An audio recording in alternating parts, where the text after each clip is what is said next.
Assalamualaikum warahmatullahi wabarakatuh. Perkenalkan, nama saya Nani Dewi Wahyuni, NIM C 2018-100. Di sini saya akan menampilkan sebuah video tentang pendidikan kesehatan ASI eksklusif. Selamat menyaksikan. Selamat siang, Bu. Siang. Benar dengan Ibu Yani, istri dari Bapak Aan ya, Bu ya? Ya, benar. Tadi habis melahirkan ya, Bu ya? Ya. Anak yang keberapa, Bu? Yang pertama, Bu. Oh, jadi yang pertama ya ini ya. Baik, di sini perkenalkan dulu. Sebelumnya saya perawat Nani, saya perawat yang berjaga pada hari ini ya, Bu ya. Di sini saya akan menjelaskan tentang ASI eksklusif, Bu. Jadi nanti saya akan menjelaskan beberapa hal tentang ASI eksklusif. Tujuannya nanti agar Ibu mengetahui bagaimana untuk memberikan si bebek bayi itu ASI eksklusif yang benar, begitu ya, Bu ya. Nah, untuk prosedurnya nanti mengikuti saja ya, Bu ya. Baik, sebelum saya mulai menjelaskan tentang ASI eksklusif, ada yang ditanyakan, Ibu? Tidak. Tidak. Baik, kalau gitu saya mulai ya, Bu ya. Di sini ada gambar ASI ya, Bu ya. Nah, ASI eksklusif itu adalah air susu ibu yang pertama yang diberikan untuk bayi sejak baru lahir sampai 6 bulan tanpa diberikan makanan tambahan. Jadi selama 6 ASI eksklusif itu pemberian air susu dari ibu selama 6 bulan tanpa diberikan makanan apapun selain ASI ya, Bu ya. Nah, itu tadi pengertian dari ASI eksklusif. Nah, untuk yang kedua itu kenapa sih ASI baik untuk bayi? Yang pertama itu meningkatkan bonding atau kedekatan ibu dan bayi.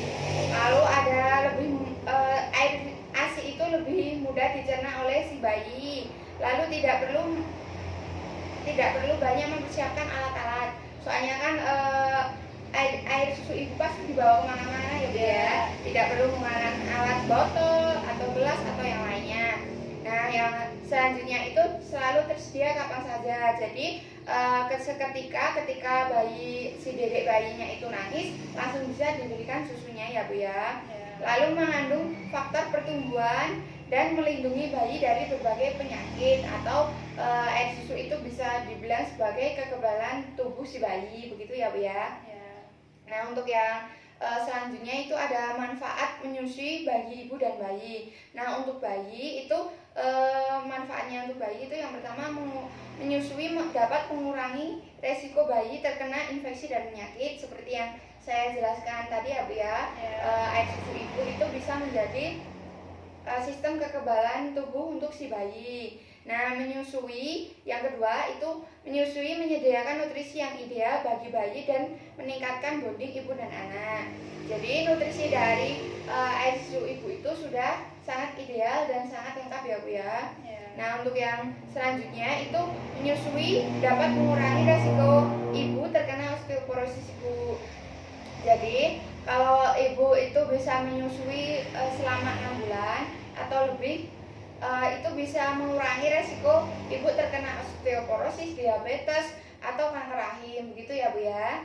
Nah, untuk yang selanjutnya ini ada kandungan gizi air susu ibu dan air susu sapi. Nah, perbandingannya itu seperti ini ya, Bu ya. Kalau untuk kandungan energi itu kalau di air ASI itu 72 kalori, kalau yang di air susu sapi itu hanya terdapat 66 kalori, Bu. Nah, untuk yang lemak itu ada dari ASI ibu itu terdapat lemak 4,5 gram.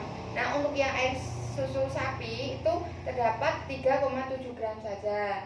Nah, ini nanti bisa dibaca sendiri ya, Bu ya, kandungan-kandungan dari air susu ibu ya, Bu ya. Nah, untuk selanjutnya itu komposisi dari ASI itu yang pertama itu ada kolostrum yang kaya akan antibodi. Nah, kolostrum ini biasanya keluar susu pertama yang keluar dari ibu setelah melahirkan. Yang warnanya agak kekuningan itu namanya kolostrum, Bu. Nah, ini berfungsi untuk menjaga kekebalan tubuh si bayi itu tadi. Nah, yang kedua itu di dalam ASI terkandung konsentrasi antibodi yang paling tinggi. Jadi dibandingkan dengan susu-susu lainnya, susu formula, susu sapi, nah kandungan konsentrasi antibodinya itu yang paling tinggi itu terdapat pada air susu ibu atau ASI ya, Bu ya. Nah, di dalam ASI terkandung kalori yang berguna untuk menambah berat badan, terutama untuk otot dan masa pertumbuhan bayi ya, Bu ya. Nah, untuk yang ketiga di dalam ASI itu juga terkandung asam lemak omega tinggi yang biasanya terdapat pada telur ya Bu ya. Nah, yang selanjutnya itu di dalam ASI juga terkandung kalori dan asam lemak omega tinggi untuk pertumbuhan otot dan perkembangan otak.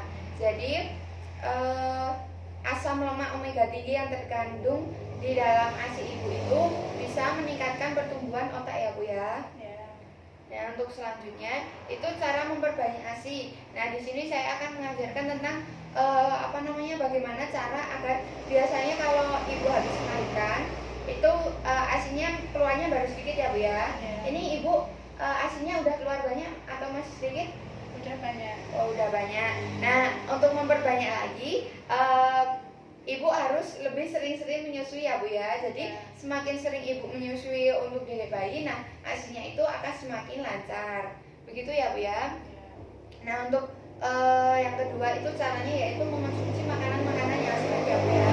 Jangan diusahakan tidak makan makanan junk food atau makanan yang siap saji. Jadi bisa untuk selama menyusui itu bisa dikurangi untuk makanan junk foodnya, lebih dibanyakkan makanan buah, sayur, terus kacang-kacangan gitu ya Bu ya. Nah, yang ketiga itu banyak minum air putih ya Bu ya. Sama juga kalau emosinya itu harus stabil. Jadi nanti dukungan dari suami itu sangat dibutuhkan untuk meningkatkan ASI ibu agar emosi ibu itu stabil ya Bu ya. Nah, di sini ada cara memeras susu ya Bu ya. Nah, untuk yang pertama itu caranya itu nanti ibu jari dan jari telunjuknya nanti ditaruh di lingkaran hitam dari ibu itu. Nah, lalu yang kedua setelah udah ditaruh di air puting susu ibu, yang ibu jari di atas dan 4 jarinya di bawah puting ibu, itu nanti ditarik ke arah puting susu ya Bu ya, biar susunya nanti keluar. Nah, seperti itu terus sampai susunya bisa keluar ya Bu ya, air susunya bisa keluar. Nah, untuk yang selanjutnya itu cara menyimpan ASI ya Bu ya. Nah, dalam air susu ibu biasanya kalau ibu-ibu yang kerja di kantor atau di pabrik itu pasti harus menyimpan air susu ASI ibu untuk persediaan minum si bayi untuk nanti siang atau nanti sore gitu ya Bu ya. Nah, untuk ASI itu bisa bertahan 3-4 jam di suhu ruangan, tidak ditaruh di kulkas atau di freezer. Itu dalam wadah tertutup itu bisa bertahan 3-4 jam ya Bu ya. Nah, untuk yang di dalam kulkas, kalau di dalam kulkas, nah itu bisa bertahan 3-8 hari. Nah, untuk freezer kulkas yang satu pintu, yang antara freezer dan kulkasnya itu satu pintu itu, kulkas satu pintu itu bisa bertahan 2 minggu. Kalau untuk ditaruh di ice pack itu bisa 1 hari 24 jam ya Bu ya. Nah, untuk penaruhannya di kulkas itu bisa 24 jam. Nah, kalau untuk yang di kulkas 2 pintu itu bisa bertahan sampai 3 bulan. Gitu ya Bu ya.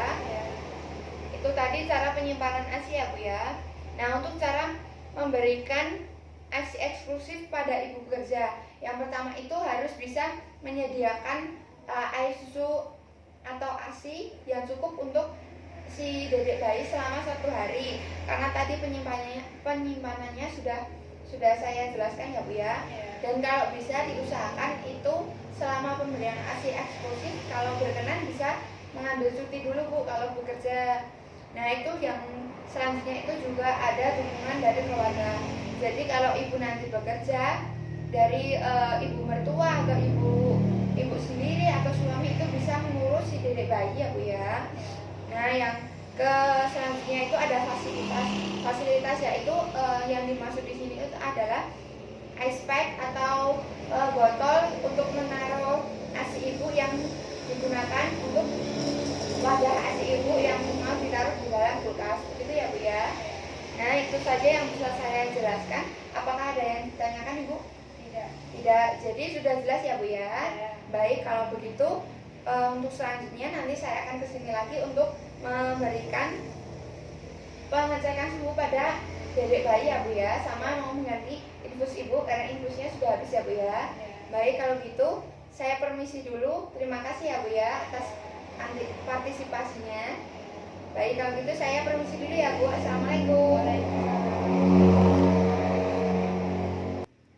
Sekian video dari saya. Wassalamualaikum warahmatullahi wabarakatuh.